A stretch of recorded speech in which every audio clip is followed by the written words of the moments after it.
Имам шабат вечеря с бащите на Кейси след 3 минути.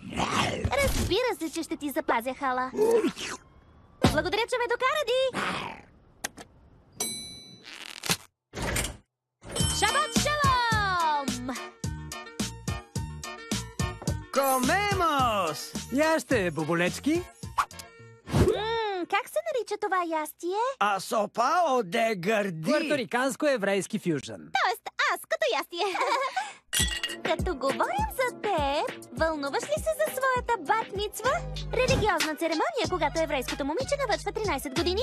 Написах си домашното. Много си права, Лу. И нека ти кажа, че нашата Кейси върши фантастична работа и учи еврейски, за да пее на церемонията. Аз съм Квеле. Пепа, толкова години караоке ни се отплащаш, нали, Миха?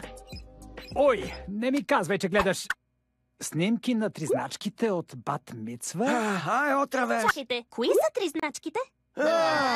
Моите богати нагли клонирани братовчетки Лара, Лора и Лорал имаха бат-мицва преди месец. Поръчков сладолет, прототипни виртуални игри, зоокът с кенгуру, алюсинанте, подаръчни торби и най-лошото от всичко – идолът ми в социалните медии. Одеса Дрейк е чула как партито, цитирам, е като отвързано от златна верига. Одеса е най-влиятелният инфлуенсър, който някога е инфлуенсвал. Ако напише една дума за твоето парти, то е страшен хит. Кейси. Момиче, защо се тревожиш? Ти можеш да направиш партито на годината само с $3. Всъщност, вече го направи. За 6-тия си рожден ден. Беше отбелязано в раздела за стил. Благодаря, Лу. Но това ще е по-малко парти и повече частен прием с кифли. Кой не обича кифли? Доколкото те познавам, ти ще добавиш и сьомга. Знам си.